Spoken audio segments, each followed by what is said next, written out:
delegate, la nuova giunta regionale, tra conferme e sorprese ci sono Bitonci e Gerosa, ma non Rigoni Sterna, al suo posto Venturini, vicepresidente Pavanetto che strappa il lavoro a Mantovano.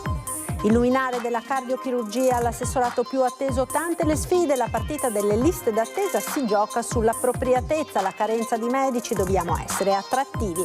Da Bitonci allo sviluppo economico, a De Berti consigliera con delega alle infrastrutture, posti chiave al Carroccio con i meloniani senza la sanità, ma De Carlo è soddisfatto, a noi assessorati strategici. La giunta, i nuovi equilibri nella Lega, il baricentro decisionale si sposta dalla Marca Zaiana all'area tra Padova, Verona e Vicenza. Lotta al narcotraffico, operazione della polizia tra Venezia, Padova e la Francia, smantellata una rete nigeriana che riforniva le principali piazze di spaccio, 4 arrestati. Viene espulso per proteste, picchia l'arbitro, violenta aggressione nell'intervallo di una partita di Serie C di calcio a 5 a Udine. Il decollo dall'aeroporto di Verona e poco dopo lo schianto, esattamente 30 anni fa, il disastro dell'Antonov, 49 le vittime nella strage, 14 di queste erano venete. Buonasera, ben ritrovati con l'edizione del Veneto dei nostri telegiornali. La politica dunque in primo piano, 10 assessori e 2 consiglieri delegati, prende il via la nuova era Stefani. Questa mattina la presentazione della nuova giunta. Il noto cardiochirurgo Gino Gerosa è il nuovo superassessore alla sanità. Appello del presidente ai neoassessori: fuori le beghe di partito. Ho più volte ribadito l'importanza che gli assessori si occupino esclusivamente della loro attività amministrativa, non si perdano in beghe politiche o partitiche. Quindi gli assessori non potranno, occuparsi di questo, dovranno occuparsi a tempo pieno della loro specifica attività. E questo è il messaggio che risuona tra i corridoi del Palazzo Grandi Stazioni nel giorno delle presentazioni ufficiali. Eccola la nuova giunta regionale del Veneto con i suoi 10 assessori, chiamati uno a uno dal presidente Alberto Stefani, che inizia calando l'asso un profilo rigorosamente tecnico. Sono onorato di poter dire che il professor Gino Gerosa assume la delega alla sanità, alla programmazione sociosanitaria. Grazie professore, sono onorato della sua scelta. Gino Gerosa, cardiochirurgo di fama internazionale, dirigente all'azienda ospedaliera di Padova, guiderà quindi l'assessorato più impattante, quello che da solo impiega l'80% delle risorse di bilancio, scorporato rispetto al passato il referato al sociale che va alla trevigiana leghista Paola Roma,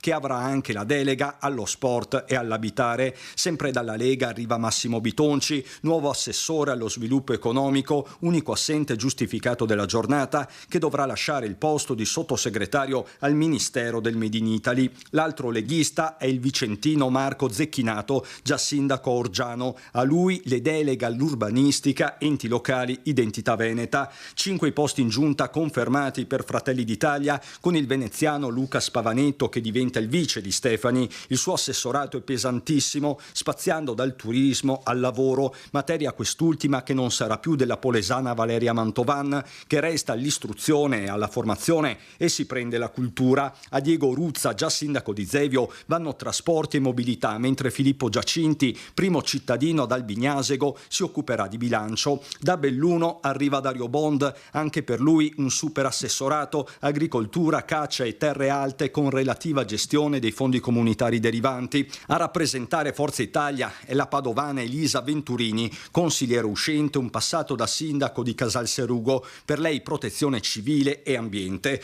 Pacta sunt servanda, aveva detto più volte Stefani, con riferimento alla spartizione tra alleati, e così è stato, ma la questione è anche geografica, con l'asse del potere che sembra spostarsi a ovest lungo la direttrice Padova-Vicenza-Verona. Il baricentro politico di questa giunta si sposta su Padova-Verona o è una giunta equilibrata tra i territori? È una giunta assolutamente equilibrata, nel senso che intanto garantisce la territorialità di tutte le province. Non solo assessori però, con Stefani che ha sfruttato una possibilità normativa, quella di individuare dei consiglieri delegati. La prima è la veronese Elisa De Berti, assessore uscente Zaiana di Ferro, che continuerà a presidiare le infrastrutture Pedemontana, Via del Mare, Cantieri Olimpici, su tutto, e poi Morena Martini, insegnante e sindaca storica di Rossano Veneto, voluta da Stefani per aiutarlo nella partecipazione giovanile. Proprio le politiche giovanili restano in capo al presidente 33enne. Faremo tutto quello che si potrà fare perché il Consiglio regionale e ovviamente la Giunta possa garantire un piano importante di coinvolgimento dei giovani alla politica. E parla già di liste d'attesa e medicina del territorio il neo assessore alla sanità Gino Gerosa. Come coinvolgere le nuove generazioni, potrei dire come convincere i medici italiani a restare in Italia e non andare all'estero. Questo è un primo punto cogente, che vuol dire restituire dignità, come dire, sociale ed economica alle tutte le figure, non solamente i medici, non solo i medici, quindi infermieri, tecnici, operatori sanitari che lavorano all'interno del pianeta salute in Italia. Solo trattenendo i camici bianchi in fuga si può parlare di salute e di sistema universalistico. Questa è la convinzione di Gino Gerosa, una vita in corsia come cardiochirurgo e ora nuovo assessore alla sanità. La sua è una fotografia dall'interno. Ci sono tantissimi problemi ai quali bisogna rispondere e dovremo rispondere naturalmente cercando di rendere ancora più efficace il rapporto tra ospedale e territorio. In tal senso nuove tecnologie e intelligenza artificiale potrebbero fare la differenza, anche se il fattore umano, dice Gerosa, deve rimanere predominante. C'è poi la rete degli ospedali. I presidi fissi resteranno tutti. L'ospedale non è una struttura fisica fatta di mattoni, l'ospedale è una struttura fatta di professionalità. Se fossi un cittadino vorrei delle eccellenze e delle professionalità che si prendono cura di me, non dei mattoni. Quindi prima le competenze, i talenti. Esatto. L'altro fronte caldo, quello delle liste d'attesa, con il professore che lascia intendere di essere pronto a chiedere di rivedere criteri e priorità. Nessuno ha la bacchetta magica, ma le rispondo con una parola. Le liste di attesa devono incontrare l'appropriatezza. E su questo si gioca un'importante partita. È una partita con Roma, con il Ministero anche. Ma è una partita che intanto giochiamo qui. Ma sono tante le partite che si giocheranno e che si sono già giocate. Lo stesso Lucas Pavaneto, da oggi vice di Stefani, conferma come la leader Giorgia Meloni abbia sempre tenuto il punto. E sappiamo insomma che in primis lei ha sempre il controllo e ha scelto sicuramente le persone migliori per rappresentare la Giunta, come le persone migliori per avere insomma le liste che oggi compongono il Consiglio regionale. Di certo si apre una nuova stagione politica dove per governare c'è bisogno di tutti. L'era Zaia è finita. Lunedì a Palazzo Ferrofini la prima assemblea del Parlamentino regionale con un vertice di maggioranza già fissato per mezzogiorno. Il Consiglio regionale che è stato eletto è già un Consiglio regionale equilibrato, quindi non c'è un gruppo consigliare che può fare maggioranza a sé e quindi perché penso che questo sia utile per avere una maggiore discussione anche su determinati temi, che non significa rallentare, ma significa magari arricchire ancora di più quelle che sono le proposte di legge e le iniziative che arrivano dalla Giunta. Pavaneto, capogruppo uscente proprio al Ferrofini, lascerà il posto quasi certamente al trevigiano Claudio Borgia,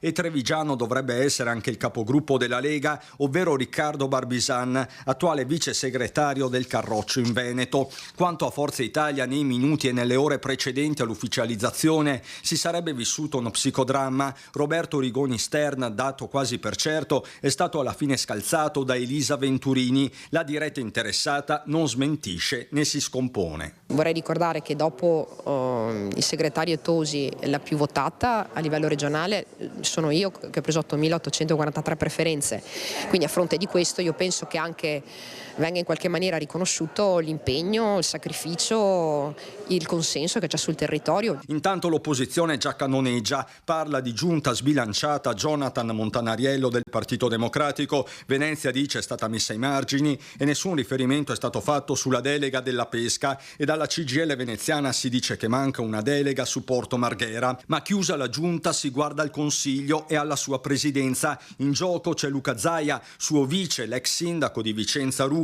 e qui la partita non è chiusa. Ed ora il commento delle forze politiche di maggioranza alle nomine del presidente Stefani. Offre diversi piani di lettura la composizione della nuova giunta regionale, sia in termini di rapporti di forza tra gli alleati del centrodestra, sia rispetto alla nuova geografia leghista, il cui baricentro si sposta su Padova con vista a Verona, lasciando ai margini l'asse Treviso-Belluno. I 10 assessori che affiancheranno Alberto Stefani rispecchiano sì le proporzioni dell'accordo preelettorale, ma i ruoli chiave sono andati al carroccio e non poteva essere altrimenti, visto il risultato uscito dalle urne. Da Atreiu, il coordinatore regionale di Fratelli d'Italia Luca De Carlo fa buon viso. Gli assessorati di Fratelli d'Italia sono assessorati strategici. Sulla sanità abbiamo fatto un ragionamento insieme alla Lega, si è deciso di convergere su una figura tecnica, appunto Gerosa. De Carlo parla di squadra che rispecchia le aspettative, quelle post voto, non certo quelle della vigilia. Una giunta forte, rappresentativa, con gli esponenti di Fratelli d'Italia, tutti amministratori, tutti con grande esperienza e tutti pronti a dare il loro contributo per intercettare i bisogni dei veneti e risolvere i loro problemi. Una giunta all'altezza delle nostre aspettative, una giunta forte, coesa, che saprà rappresentare il sentire dei veneti per i prossimi 5 anni. Forza Italia dopo 5 anni torna in giunta regionale e sarà ben rappresentata dalla nostra Elisa Venturini, donna e amministratrice di valore con esperienza e radicamento sul territorio. Così il coordinatore veneto di Forza Italia Flavio Tosi, mentre, come era prevedibile, l'amministrazione Stefani apre un nuovo ciclo, quello della Lega padovana e veronese. Il carroccio radicchio-centrico è alle spalle, alla veronese Elisa De Berti però questa classificazione non piace. Allora, io vi ho fatto subito questo discorso semplicemente per un motivo, perché c'erano 10 assessori che rappresentavano tutte le province a livello territoriale, ma un assessore regionale non è un assessore provinciale, è un assessore regionale. Sinceramente come assessore regionale uscente mi sento di aver rappresentato in maniera equilibrata, di aver lottato per tutto il Veneto e mi sento di aver fatto l'assessore regionale. Poi Treviso centrico, Verona centrico, Padova centrico secondo me sono discorsi che lascio così a... Note così di campanile che forse non hanno più senso. Non hanno senso, no. Da Quinto, dove la Lega Trevigiana raduna militanti e sostenitori per l'analisi del voto, rispondono con lo stesso tono Luca Zaia e Mario Conte. Ogni volta ci sono sempre gli stessi commenti. Prima si parlava di giunta troppo spostata su Treviso, ma non lo era. Oggi evidentemente ci sono più assessori padovani, però poi il risultato è che si deve lavorare tutti per i veneti. Direi di finirla anche con questa storia di Zagliani, Bossiani, Salviniani e altre menate del genere, visto e considerato che io non ho mai pensato che il futuro del partito possa essere quello rappresentato dalle correnti. Piuttosto pensiamo a fare in modo di dare risposte ai cittadini. Sono anche convinto che al di là della provenienza, della provincia di provenienza, poi continua davvero la passione, l'impegno e la competenza, quindi saprà il presidente Stefani trovare il giusto equilibrio anche da un punto di vista territoriale. E sempre da Quinto, collegato al telefono, il neogovernatore Stefani pronuncia uno degli ultimi discorsi da segretario, aprendo di fatto la stagione dei congressi, auspicando, dice, siano il più possibile unitari e celebrati in un clima di coesione. La cronaca ora, narcotraffico a Venezia, smantellata importante rete internazionale con la droga che dall'Olanda riforniva tutto il Veneto, le indagini partite da Mestre.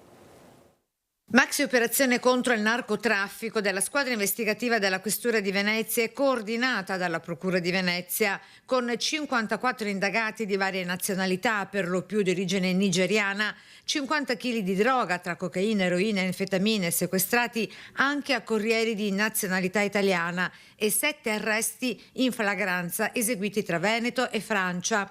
Indagine di appostamenti, pedinamenti e intercettazioni costata anni di lavoro e partita da Mestre, dal monitoraggio della polizia sul noto quadrilatero della droga con Via Piave al centro dello spaccio. Partendo dall'analisi, dal monitoraggio dei pusher attivi su Via Piave siamo riusciti a risalire la filiera arrivando a tracciare un organigramma di un'organizzazione complessa transnazionale, come le dicevo prima, dedita appunto al traffico e allo spaccio di sostanze stupefacenti. Da qui l'indagine si è allargata a Padova, individuata come hub logistico e centro di stoccaggio della droga, per poi risalire fino ai vertici di un'organizzazione criminale transnazionale con base operativa in Olanda e ramificazioni in Italia e altri paesi europei. 4 i principali indagati ai vertici dell'organizzazione, 3 arrestati tra la provincia di Padova, la Francia e l'aeroporto di Venezia, 1 è tuttora latitante. E sono misure cautelari, ci tengo a ricordarlo, che arrivano ad epilogo di progressive iniziative della Procura della Repubblica, della Direzione Distrettuale Antimafia di Venezia, che ha inteso far accertare la responsabilità delle posizioni più rilevanti a livello associativo. Sono 4, uno dei destinatari del provvedimento è ancora da ricercare. Indagini ancora in corso. Il valore aggiunto di questa inchiesta è di aver risalito la filiera partendo proprio dalle strade di Mestre. Viene espulso per proteste e picchia l'arbitro. L'episodio nell'intervallo di Clark Udine Calcetto Manzano, valida per il campionato di Serie C di calcio a 5. Increscioso episodio che ha visto protagonista in negativo un calciatore della Clark, squadra militante nel campionato regionale di Serie C di calcio 5, durante l'incontro contro il Calcetto Manzano che si è disputato nella serata di venerdì 12 dicembre presso il centro sportivo Atzeca di Baldasseria Bassa a Udine. Tutto sembrava regolare quando, allo scadere della prima frazione di gioco, con gli ospiti in vantaggio per 5-1, accade l'inimmaginabile. Shimba Olamba, avanti dei padroni di casa, perde il controllo insultando più volte il direttore di gara Stefano Tomasetic, che obbliga l'arbitro a estrarre il cartellino rosso con relativa espulsione. Il giocatore però, fuori controllo, non ne vuole sapere di abbandonare il rettangolo verde, con conseguente sospensione del match per un paio di minuti. Poi la calma che permette la conclusione del primo tempo. Tutto finito? No. Olamba attende l'arbitro e all'improvviso gli salta addosso e inizia a picchiarlo con violenza. Solo il pronto intervento del delegato regionale del calcio 5 Massimiliano Pali e di un dirigente del Calcetto Manzano evitano ulteriori conseguenze. Per il direttore di gara ricovero immediato al pronto soccorso per le lesioni e ferite riportate. Alla fine mascella fratturata. Pochi minuti dopo il pestaggio, giunte sul posto 2 volanti della questura per i primi rilievi e la raccolta delle testimonianze. Tra questi il direttore tecnico del centro sportivo Francesco Spina, che aveva affittato alla Clark la tensostruttura per il match. Abbiamo appreso purtroppo la triste notizia che era stato aggredito l'arbitro in seguito a delle minacce. So che il giocatore lo ha teso fuori e purtroppo l'ha colpito. Ma nei miei 30 anni di carriera purtroppo qualche volta è capitato, ma per fortuna sono veramente pochi gli episodi e vanno isolati quanto prima, e per fortuna immagino la giustizia sportiva e non solo prenderà le giuste contromisure a questi gesti. 30 anni fa la tragedia dell'Antonov, precipitato subito dopo il decollo dall'aeroporto Villafranca di Verona. 14 le vittime venete. In località Poiane, in via Rosso Buono, sulla campagna, è appena caduto un aereo. Un C-130, credo. Un aereo caduto? Un aereo? Sì, un C-130. Mercoledì 13 dicembre 1995. Sono passati 30 anni, ma il ricordo della strage dell'Antonov è una ferita ancora aperta per i familiari delle 49 vittime, 41 passeggeri ed 8 membri dell'equipaggio. Era la sera di Santa Lucia, fa freddo e nevica sulla campagna veronese. 49 secondi dopo il decollo dall'aeroporto Catullo Villafranca di Verona, il bimotore turboelica Antonov, diretto a Timișoara, si schianta al suolo e prende fuoco. Muoiono tutti, 30 gli italiani a bordo, 14 i veneti. Industriali, commercianti, imprenditori. Erano gli anni della delocalizzazione delle aziende venete, in Romania in particolare. Tra le vittime anche 5 trevigiani molto noti nella Marca per la loro attività. Il commercialista Guido Galeotti di Treviso, gli imprenditori Franco Cammelli di Montebelluna e Danilo Furlan di Cornuda, l'artigiana Edith Della Libera di Vittorio Veneto, il commerciante Antonio Cagnetta di Arcade. Le cause del disastro, il secondo più grave in Italia dopo Ustica, sono state attribuite con sentenza definitiva al sovrappeso del veicolo, al quale ha contribuito anche il ghiaccio che si era accumulato sulle ali e non era stato sbrinato. Dopo 30 anni di iter giudiziario, lo scorso agosto si è chiusa in Cassazione anche l'ultima partita dei risarcimenti, tardivi e giudicati da sempre insufficienti dai familiari delle vittime. Siamo stati lasciati soli e dimenticati, continuano a ripetere da 30 anni. C'era un tempo in cui, forse anche prima di Babbo Natale, in alcune zone era Santa Lucia a portare i doni ai più piccoli. E allora abbiamo chiesto alla gente cosa chiederebbe alla Santa. Sentiamo. Oggi 13 dicembre, Santa Lucia. Secondo la tradizione, in passato anche in diverse parti del Veneto venivano portati doni ai bambini e alle bambine. Allora abbiamo approfittato, siamo stati al mercato di Bassano e abbiamo chiesto alla gente cosa chiederebbe alla Santa oggi.